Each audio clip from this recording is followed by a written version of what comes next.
ko soyneto non so tawi sami foti ko hoccedi Cheikh Oumar Kane fondateur Miroir de l'Islam cippiro e basal kabo e huma binagal min heewidemo wona haala makko golloto golle ko golle makko golloto haala omo jogui tourné pattam lamijo mo foti wadde e nder Fouta Kumba yummen tourné o fuɗɗoto ko le 22 décembre tonto Agnam Siwol omo jogori bismade ciloninaɓe omo wadda mumen conférence diine l'islam tonto Agnam Siwol ñande le 23 nde noon omo yaha tonto cilon jeeri daga wendu koyle ole nammade o jofta tonto Agnam to ɗum noon eɗen gandi ina wodi le 24 ziar Thierno ma jaketi le 25 ko lappol fewde wuro soygi so ummi mo ɗon o ɓenna o faya banaji o faya Sinthiou Bawambe e Matam e Kagulade le 29 alay sago o rewa Diaba tonto pete hayre law so ummima hayre law gure takkiɗe ɗe e taariɗe ɗe kala omo foti rewde ɗon ɗum noon sikki ala ko tourné e nder tourné ji ne tawno so tawi tourné Fouta ina yiyeteno pamon oɗo tourné ko gulet wallahi ma on gandu ko fuɗi ko takki wona gotum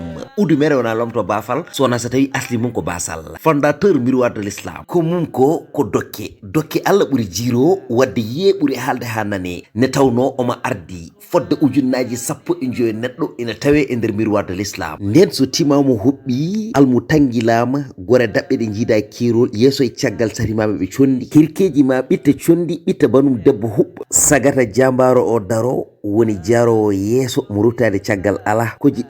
ɗali jomen bati ɓorade ne kaɗe wonodi Cheikh Oumar Kane bandiraɓe musidɓe tedduɓe heeɗiɓe otomo ruta oɗo tourné pattam lamijo ma kan heddi ko min darta golle ma